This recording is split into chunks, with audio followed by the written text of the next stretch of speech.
Hey, Vsauce, Michael here, and today we are going to talk about time. Specifically, how much time we have. What's the oldest a person can ever be? Well, the world record for the world's longest living person belongs to Jeanne Calment, a French woman who lived to be 122.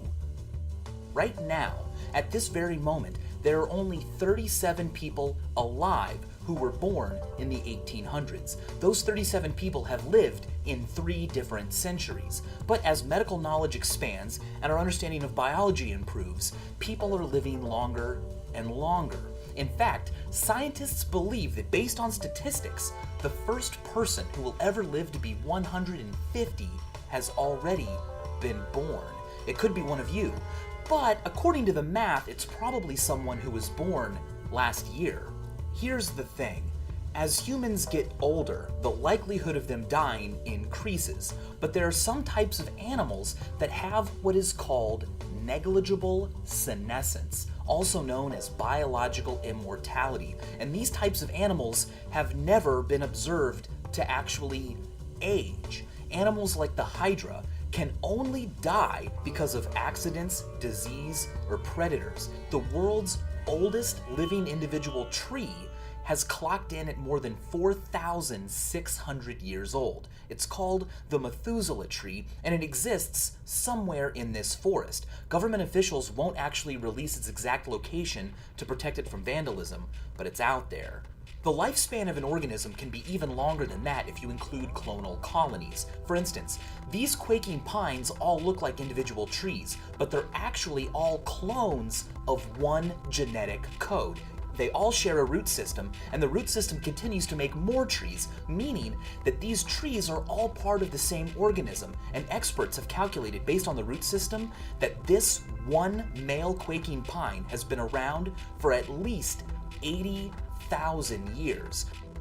But let's get back to humans, and rather than talking about how time is, let's talk about how time feels. Intense moments of your life are remembered as lasting much longer than times that were relatively dull. Psychologists say that the reason for this is that our brains take deeper and richer memories of events that are novel, or events that are intense, than ones that aren't. When your experiences are intense and novel, you're not remembering more things about it, but you are making more copies. Rather than just making normal memories, during stress, the amygdala gets involved and also remembers things. And many people believe that is why intense moments are remembered as lasting longer.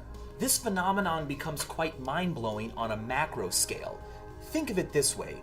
When you are a 1-year-old baby, 1 year represents 100% of your life.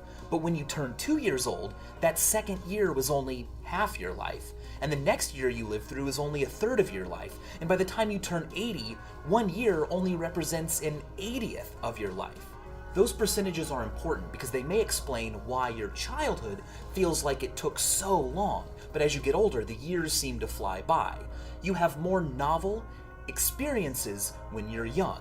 You first learn a language, you first see your mother, you first learn to walk, you have your first kiss. These are all deeply and richly remembered by your brain, and so later on, it feels as if they took longer to happen.